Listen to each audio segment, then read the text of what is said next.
Ini adalah kisah nyata saya di bulan Ramadan tahun 2008. Kami berada di Palembang bersama mitra saya, seorang pengusaha hiburan, Helmi Yahya. Kami sedang melakukan perjalanan untuk bertemu dengan maestro pujaan kami untuk sebuah pekerjaan idealis, membuat film berbasis lagu-lagu beliau. Kami akan bertemu dengan pencipta lagu anak legendaris, A.T. Mahmud. Dalam perjalanan di kendaraan terdengar bunyi telepon yang langsung diangkat oleh Mas Helmi dengan speaker mode-nya dia on-kan. "Bos, kita belum dapat talent nih buat acara naik haji gratis." Suara di seberang telepon terdengar galau. "Kok bisa?" Mas Helmi berkata dengan nada tinggi. "Sudah 3 hari syuting kok nggak ketemu?" Lanjut Mas Helmi berkata. Setelah itu dia mendengarkan argumen dari timnya yang panjang. Wajahnya memerah, bibirnya merapat, dan jari tangannya diletakkan di dekat bibirnya. Itu kebiasaan dia kalau panik. Untung lagi di Palembang. Saya nggak tahu kalau ada anak Triwarsana di sini. "Kita ke tempat syuting dulu yuk." Demikian sebuah kata terucap dari mulutnya, dan setelah itu dia diam. Setiba di lokasi, yaitu sebuah rumah yang disewa sebagai tempat menyembunyikan hidden kamera yang dipakai untuk merekam dan menguji kelayakan seorang talent untuk berangkat dihajikan gratis sesuai dengan tema acara tersebut.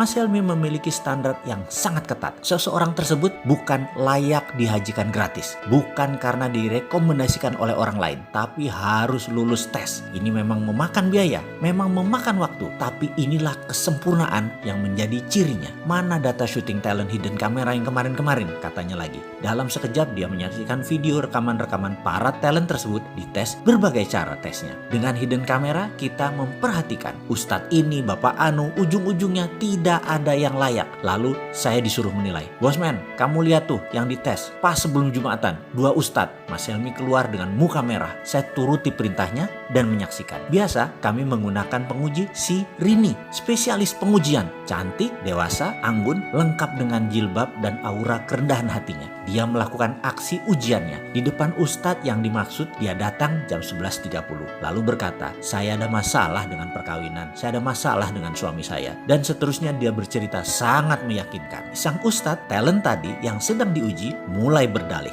mulai mewejang dan menyaksikan adegan tersebut. Maka saya tahu sekali mimik wajah dan gerak mata seseorang yang dalam tanda petik berminat.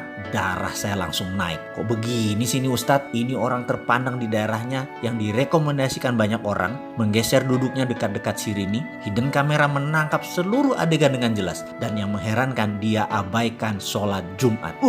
Hilang rasa hormat dalam hati ini. Dasar buaya, saya berkata dalam hati. Di video satunya setali 3 uang sama saja. Malah Rini pakai dipegang-pegang lagi pundaknya. Setiap beberapa kalimat dia menyentuh bagian tubuh Rini di tangan, seperti menepis kotoran dari jilbab Rini. Dan padahal nggak ada apa-apa. Darah emosi saya naik memuncak. Gile nih, sama aja, dasar bandot semuanya. Saya mendadak sangat marah. Sebagai pria, tahu banget niat laki-laki macam itu. Emosi saya naik. Saya keluar ruangan. Mas Helmi nafasnya turun naik dengan cepat. "Gila nih, besok naik tayang jam 4 sore belum ada talent." "Di mana Rini?" "Lagi ada talent Pak, deket sini Pak." Demikian seorang staf Triwarsana menjawab. "Nih lagi kita tes, live tuh di ruang belakang." Bergegas kami melihat seluruh kru berharap-harap cemas. Mukanya semua tegang. "Jauh nggak dari sini?" saya bertanya. "Enggak Mas, paling 500 meter." Jawaban kameramen Triwarsana. "Siapa dia?" saya tanya. "Dia guru bahasa Indonesia, kalau sore ngajar ngaji." Demikian komentar staf Triwarsana. Dalam monitor terlihat seorang bapak sedang duduk kelelahan. Dia habis ngajar ngaji. Di masjid masuklah Rini. Dengan gayanya yang meyakinkan dia berkata, "Pak, saya ada anak usia 8 tahun, kelas 2 SD. Saya sudah tidak kuat merawatnya." Dipotongnya kalimat tadi ditambah dengan emosi. "Nakal banget Pak dia. Saya mau buang aja. Saya mau kasih bapak aja. Saya udah gak tahan ngurus anak itu." Si Rini menyelesaikan kalimat dengan muka memerah dan membetulkan jilbab sehingga lekuk tubuhnya sengaja yang berbentuk seksi tersebut terlihat. Sang bapak membuang muka. Kemudian dia menundukkan sambil menjawab, "Aku terima." "Maksud Bapak?" kata si Rini lagi. "Ya, sini anak itu, aku rawat dia. Ini pasti kehendak Allah. Aku ikhlas." Dia menjawab sambil menundukkan wajahnya. Muka Rini terlihat gugup. Boleh saya serahkan ke Bapak anak ini hari ini? Rumah kami jauh Pak, di 7 Ulu." Rini menambahkan bobot ceritanya. Sang bapak memiringkan pantatnya, di rogoh sakunya ada uang ribuan berlembar-lembar, kira-kira 15 lembar. Dia berkata, "Uangku hanya segini, diberikan ke Rini semuanya. Kamu ambil angkot, bawa anak itu kemari," tuturnya dengan santun.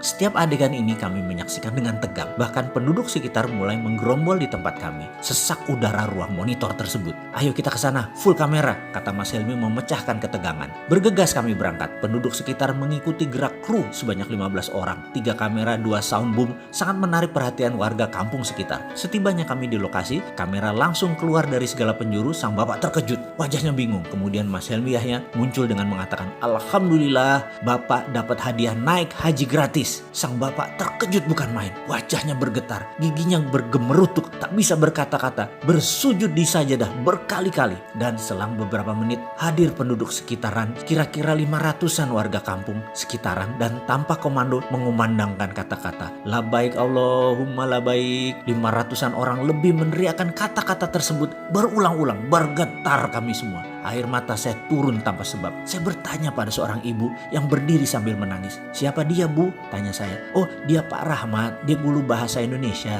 di SD sini. Setiap bulan dia memberikan setengah dari gajinya untuk membayar anak-anak dengan permen, dengan apapun supaya mereka mau mengaji," jawab sang ibu sambil menggendong anaknya yang sudah agak besar. "Setengah?" saya terperanjat. "Iya," lanjut ibu tadi. "Dan itu dia sudah lakukan 25 tahun kira-kira. Saya adalah muridnya pertama-tama. Karena sangat miskin kami tak sanggup belajar. Tapi dia membimbing kami. Sekarang pun anakku belajar ngaji sama Pak Rahmat. Dan masih diberi bonus hadiah supaya rajin mengaji." Saya tersentak. Saya menyaksikan seorang bapak. Ia lagi dipakaikan kain ihram. Dikumandangkan talbiyah "Labaik Allahumma labaik" oleh separuh kampung, warga kampung yang ternyata mencintai dia. Diarak beramai-ramai dari masjid ke rumahnya, tepat di kediamannya yang hanya berjarak 200 meter dari masjid, untuk dipamitkan dan untuk memohon izin kepada sang istri. Setiba di rumah yang masih beralas tanah, sepasang suami istri renta berpelukan. Saya masih mendengar sang bapak berkata, "Allah mengabulkan doa kita, Bu. Aku berhaji. Aku yang miskin ini berhaji." Suaranya lirih. "Mohon izin ya, Bu." Tersungkur di tanah saya seketika mendengar kata-kata tersebut. "Terima kasih ya Allah, terima kasih. Masih ada orang seperti Pak Rahmat. Engkau sisakan untuk kami belajar." Tak henti-henti saya bersyukur. Berangkat berhaji ke Baitullah tidak lagi persoalan pekerjaan dan jabatan ataupun uang. Berangkat haji adalah tentang kejernihan hati. Siapa yang pantas, maka Allah Subhanahu wa Ta'ala akan mengundang orang itu lewat jalan yang tidak pernah kita bayangkan. Marhaban ya Ramadan.